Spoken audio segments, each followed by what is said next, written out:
शलोम। भजन संहिता 100 उसका 4 कहता है कि जब परमेश्वर के फाटकों में जब हम प्रवेश करें, धन्यवाद के साथ, स्तुति के साथ, आराधना करते हुए उसकी उपस्थिति में हमें आना चाहिए।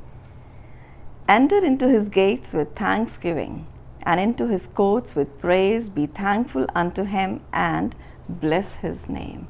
परमेश्वर के नाम को धन्य कहते हुए, परमेश्वर की उपस्थिति में जब हम आते हैं तो धन्यवाद के साथ, स्तुति करते हुए, उसकी प्रशंसा करते हुए हमें उसकी उपस्थिति में आना है। This is how we are supposed to begin prayer. और इसी तरीके से हमें अपनी प्रार्थना को भी शुरू करना है। His presence, thanking, praising and blessing him.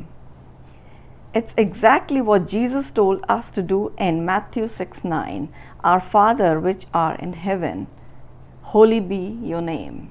और यही बात यीशु मसीह ने भी हमें बताई है मत्ती 6:9 में कि हमारा जो स्वर्गीय पिता है, जब हम उसकी उपस्थिति में आते हैं तो धन्यवाद करते हुए उसके नाम को हम पवित्र मानते हैं और जाना भी जाता है क्योंकि वो पवित्र परमेश्वर है हमारा। Begin prayer by acknowledging our special relationship to God our Father. जब हम प्रार्थना करें तो हमें मानना है कि हमारे पास सच में एक अद्भुत रिलेशन है, एक रिश्ता है हमारा पिता के साथ, हमारे परमेश्वर के साथ। So don't just approach him as a God, judge or a creator. जब कभी हम उसके पास अप्रोच करें तो मैं इस वचन को मानती हूँ, इस बात को मानती हूँ कि जब हम उसके करीब आएँ तो एक ऐसा परमेश्वर ना अपने हृदय में बनाए, सोचें कि हम एक जज के सामने जा रहे हैं जो कि हमारा क्रिएटर है। हम जानते हैं उसने हमें रचा है, वो हमसे प्रेम करता है। That's impersonal and distant. Every New Testament believer has a close personal relationship with God, and that supersedes even the very best of what Old Testament saints had. Isn't that awesome? कितनी भली और अच्छी बात है।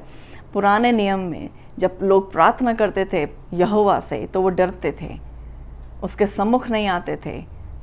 बहुत से हमने जगहों पे निर्गमन में पढ़ा है कि इज़राइली मूसा से कहते थे कि तू ही बात कर ले परमेश्वर से। वो डरते थे, कांपते थे, उनको घबराहट होती थी, एक डर था उनके हृदय में। पर जब हम नए नियम के विश्वासी हैं, बिलीवर्स हैं, हमें कैसे अप्रोच करना है प्रार्थनाओं में, जब हम जाते हैं उसकी उपस्थिति में, हमें कैसे मांगना है अपने पिता से।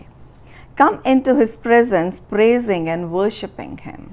दाऊद ने बड़ा अच्छा लिखा है भजन संहिता 100 उसके पूरे, जब आप पढ़ें इन सारे वचनों को आप देख सकते हैं। He is our loving heavenly Father, so we have to thank him for the special relationship we are having. Remind yourself of his goodness and mercy.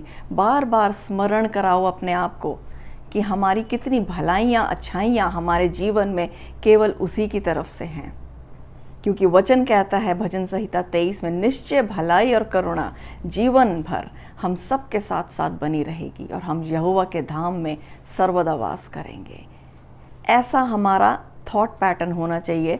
सोच के इन बातों को जब हम अपने माइंड में स्मरण करते हैं, इन बातों को अपने हृदय में रख कर अपने पिता के सम्मुख आते हैं तो सच में हमारा पिता भी आनंदित होता है।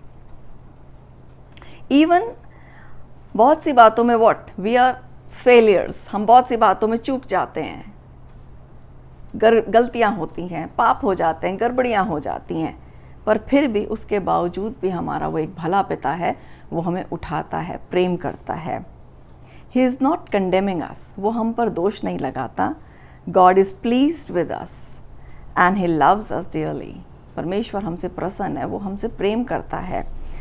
As we enter into his presence, what would we think if you saw a child come into your father's presence? अगर हम देखते हैं एक बालक को, एक बच्चे को, जब वो अपने पिता की उपस्थिति में आता है, क्या वो डरता है, क्या वो कांपता है, क्या वो मांगने से कुछ झिझकता है? नहीं, बल्कि अपने पिता से वो निडर होकर उसके सम्मुख आता है और उससे मांगता है, प्रेम दिखाता है, क्योंकि उसे पूरा भरोसा है अपने पिता पे। और कभी कभी लोग कैसे प्रार्थनाएं करते हैं, मैंने बहुत से बहन भाइयों को सुना भी है कि वो बार बार एक ही चीज़ को रिपीट करते हैं कि प्रभु, वो एक ऐसा निवेदन रखते हैं, एक ऐसी तरीके से बेग करते हैं, वो विनती करते हैं कि परमेश्वर हम पे दया कर, हमें शुद्ध कर दे फिर से। आज पूरे दिन भर में आपसे मैं प्रार्थना नहीं कर पाया, प्रार्थना से वचन नहीं पढ़ा, मुझे शुद्ध कर दे, मैं पवित्र नहीं हूँ, मेरे से गलती हुई है, मेरे से ये चीज़ें हैं।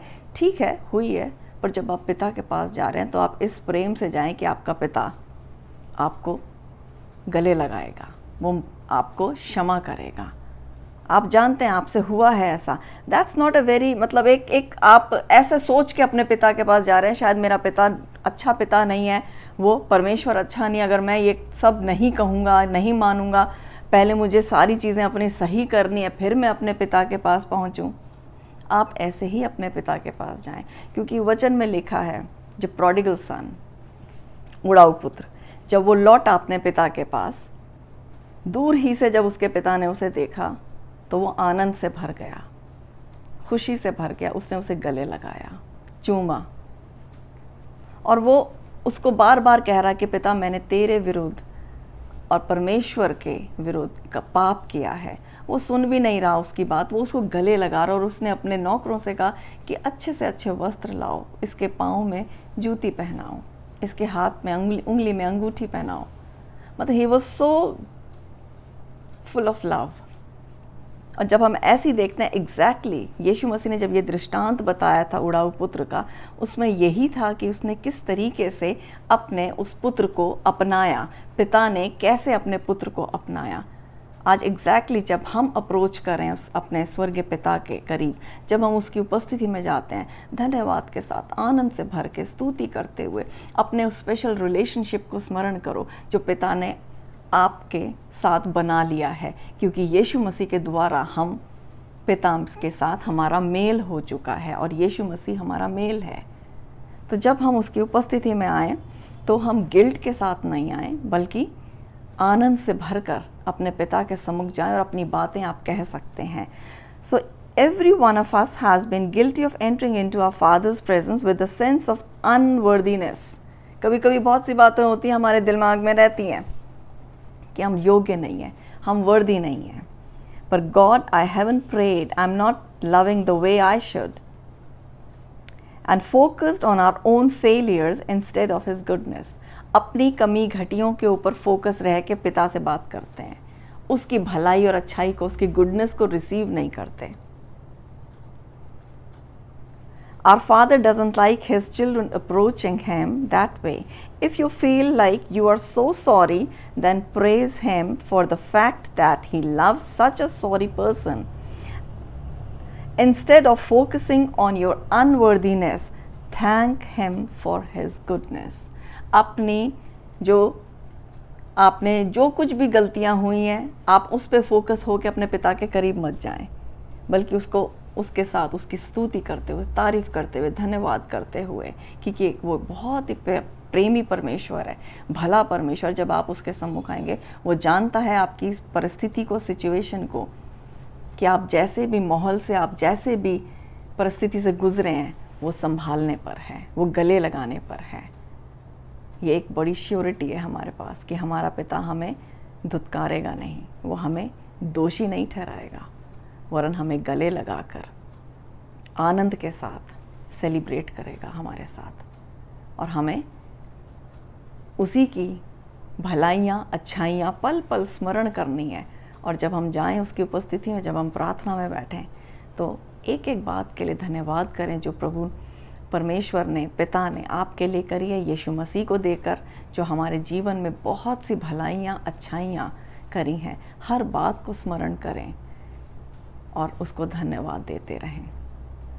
वचन कहता है, मेरे मन परमेश्वर को धन्य कहे। सच में he is a blessed father, he is a blessed God, और उसके बेटे बेटियों को वो ब्लेस करता है। जब हम ये बातें वचन में पढ़ते हैं तो वचन से सच में हम कितने ब्लेस होते हैं। हम जीविते एक सामर्थी, एक अच्छे भले पिता परमेश्वर की बातों को ग्रहण करते हैं, तो हम कितने धन्य होते हैं।